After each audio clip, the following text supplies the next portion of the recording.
I've been reading Planetary Magick this week by Melita Denning and Osborne Phillips, Invoking and Directing the Powers of the Planets. I've had so much fun reading this. I really couldn't wait to share my thoughts with you guys. This is a really very high quality magic book. This is book 4 in Denning and Phillips's Magical Philosophy series of books, and it's the very latest edition. This particular print was from 2016 or 2016, and you can see that it's a very, very nice paperback. The cover is really nice and waxy, so where it does eventually pick up some fingerprints, you can just wipe them off very easily. But I have read every single page of this, and the spine has barely budged. This is a really, really nice quality book. Now, there's also this Roman numeral number 4 on the spine, and that gives me hope that we might be able to get the previous 3 books, of which I only have 2, because the first one, called The Foundations of High Magic, is completely out of print. The latest edition of it was from 2001, and the only possible way to get it is in a really tattered old paperback for £100, or slightly nicer hardcover for over £300 it goes for nowadays. So no, I don't have the book number 1. However, book number 2, this Sword and the Serpent, is a fantastic book, but again, published in 2005. The quality of the book, I mean, look how awful that cover is. And then there's Mysteria Magica, which is about the fundamental techniques of high magic.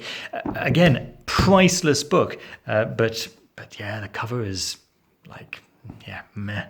So I'm really, really hoping that these 2 or 3, including the one that I don't have, books that are the start of the series get this great treatment. Now, why am I reviewing this particular book? Is it because it's so beautiful compared to the others? No, absolutely not.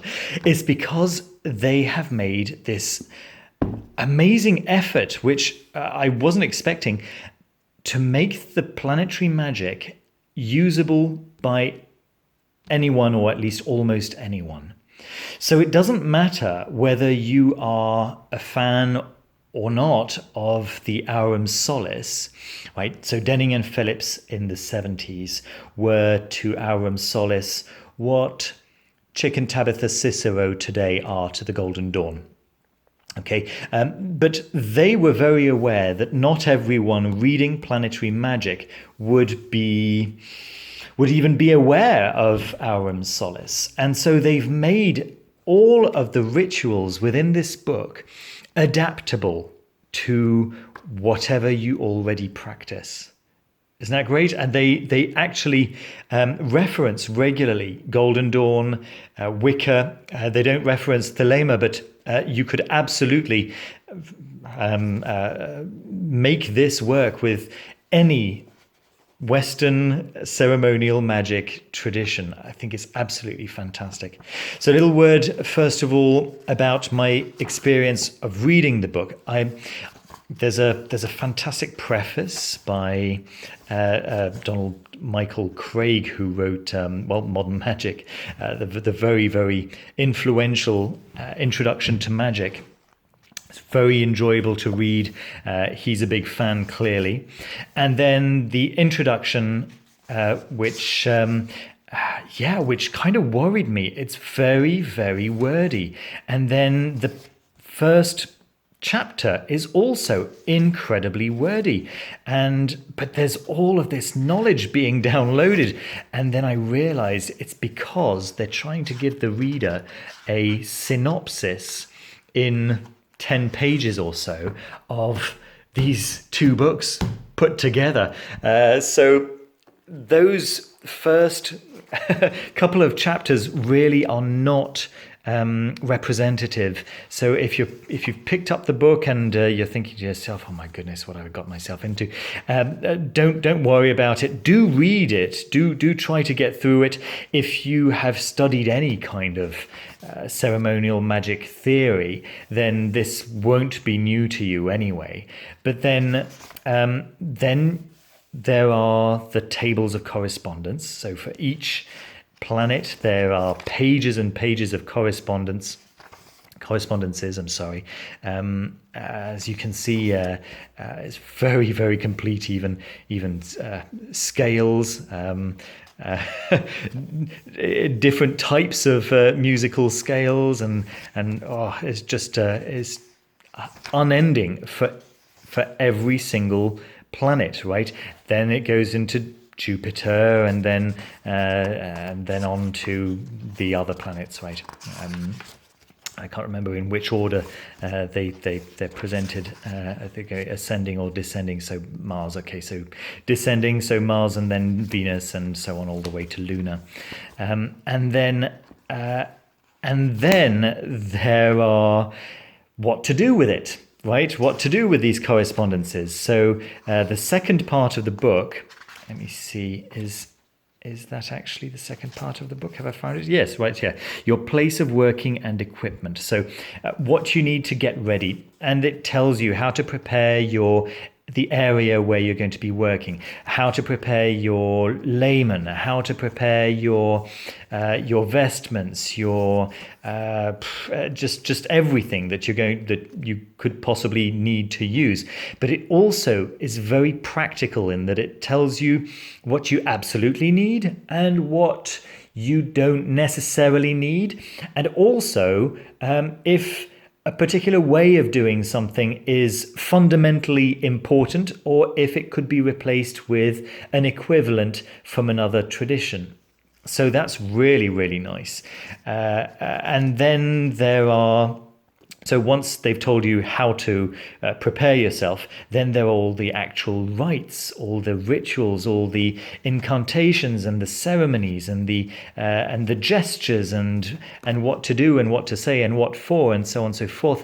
There's this whole section over here about sending energy to other people, which has been very, very beneficial for me, as this is one of the things that I like to do for my level 3 members, as some of you already know. And then there's a little spot of low magic as well. If I can find it, maybe I won't be able to find it. But there's a little bit of knot magic where you're tying knots for a particular effect, basically creating a talisman for any given effect. And then there's a whole section at the end on the Olympic spirits themselves and approaching the Olympic spirits through dreams. It's just so cool. There are a couple of appendices as well, some additional notes, and a glossary of terms. I cannot recommend this enough. Okay, who is going to be particularly interested in planetary magic? It is ultimately high magic. Okay, there are a couple of sections of low magic here for people who want specific effects. However, it is ultimately about a human remembering and realizing and working with what that human ultimately is. So it's about self-realization, right? It really is high magic, ceremonial magic in its very, very pure form, and it's beautiful. It's really, really nice to work with. It's very Kabbalistic. It's also very traditional. It's very very down to earth, and yeah, gosh, this has really resonated very, very strongly with me. I recommend it so highly. So I'm really looking forward to reviewing these other two books. That'll come soon, I promise. But yeah, as I say, they are not necessary to be able to approach this particular volume. And Denning and Phillips have to be commended for their approachable, simple, clear, engaging,